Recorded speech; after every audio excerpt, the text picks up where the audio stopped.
Olá, boa noite, tudo bem? O tema do nosso estudo hoje é Jesus conhece o teu valor.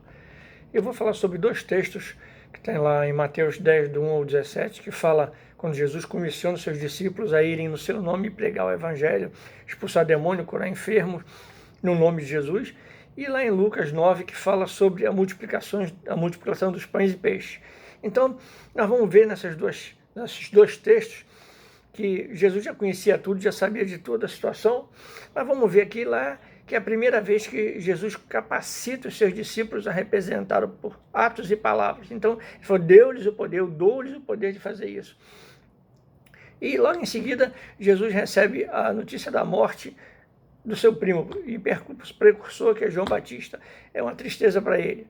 Em seguida, os discípulos regressam da sua missão contando as maravilhas que haviam efetuado, expulsando o demônio, curando cegos, aleijados e todo tipo de enfermidade. Então, alegria. Então, vamos ver que, como havia uma grande multidão naquele lugar, Jesus se retira com seus discípulos para um lugar deserto, onde poderiam comer e descansar. Mas havia uma outra multidão a esperá-lo, e Jesus não conseguiu descansar, pois o seu amor pelas pessoas foi maior que tudo. Então, Jesus te ama também. E como a multidão seguia Jesus, e essa multidão seguia Jesus não pelo que ele era, mas pelo que podia fazer por eles. Mateus escreve que Jesus curou os doentes. Ele não curou alguns doentes, nem os doentes de coração reto, mas curou os doentes.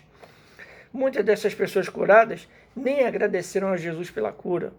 Muitos estavam mais preocupados em serem curados do que ser santos. Muitos dos que foram curados, meses depois, foram os mesmos que clamaram, crucifica-o, crucifica-o. Mesmo assim, Jesus os curou, porque ele conhecia o valor das pessoas. Então, eu quero dizer que Jesus conhece o teu valor. E já estava ficando tarde naquele lugar, e os discípulos falam para Jesus, despede a multidão, porque está ficando tarde, não tem onde para ficar comer, não tem para onde ficar todo mundo. E Jesus, depois de ensinar tudo a eles, eles ainda falam para Jesus, o pessoal está com fome, manda eles embora. Então Jesus surpreende a todos eles, seus discípulos, dizendo para acomodar as pessoas, em vez de despedir todo mundo, junta todo mundo em grupinhos, porque vocês mesmos vão dar de comer para eles. Jesus fala para eles, vocês mesmos vão dar de comer para eles.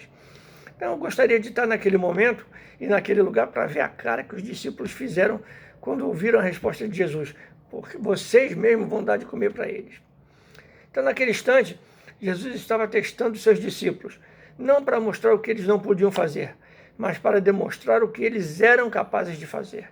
Então eu quero te dizer que você é capaz de realizar coisas em nome do Senhor Jesus. Os discípulos, em vez de olharem para o tamanho do seu Deus, ficaram preocupados com o que tinham nas suas carteiras, 200 denários. Os discípulos devem ter pensado que Jesus estava brincando, que não estava falando sério, ou que Jesus não tinha ideia exata de quantidade de pessoas. Quando falando em 5.000 homens, mais mulheres e crianças, nós estamos falando em torno de 25.000 pessoas. E eu quero dizer que, independente da multidão, Jesus sabe de todas as coisas. Então, parecia ironia, mas os discípulos estavam no meio de uma padaria, na presença do Padeiro Eterno, e disseram ao pão da vida que não tinha pão. Quanta ironia, quanta brincadeira, né? Quanta inocência.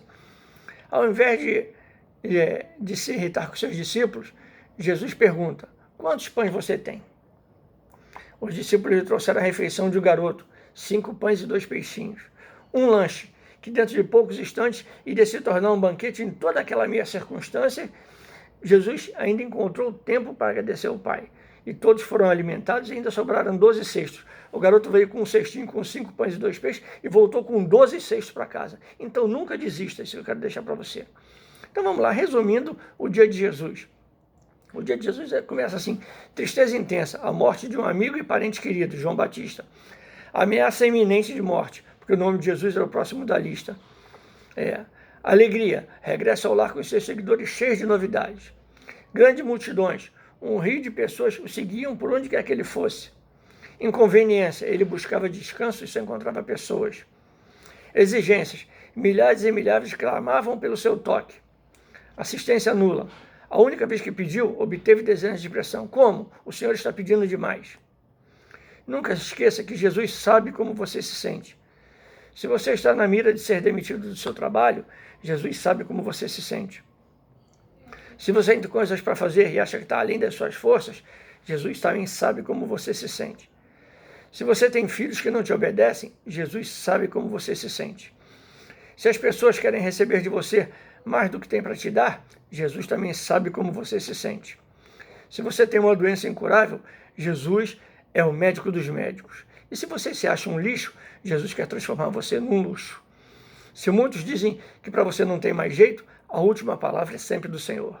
Então, meus amados irmãos, nós somos tão preciosos para Jesus, mas tão preciosos, que ele se tornou como eu e você e pagou um alto preço assim a fim de nos levar para a sua casa. Ele pagou um preço de sangue. E essa mensagem que eu quero deixar para você. Jesus conhece o teu valor e não desista. Eu quero te abençoar em nome do nosso Rei, Senhor e Salvador Jesus Cristo, e declarar para você, ainda dá tempo.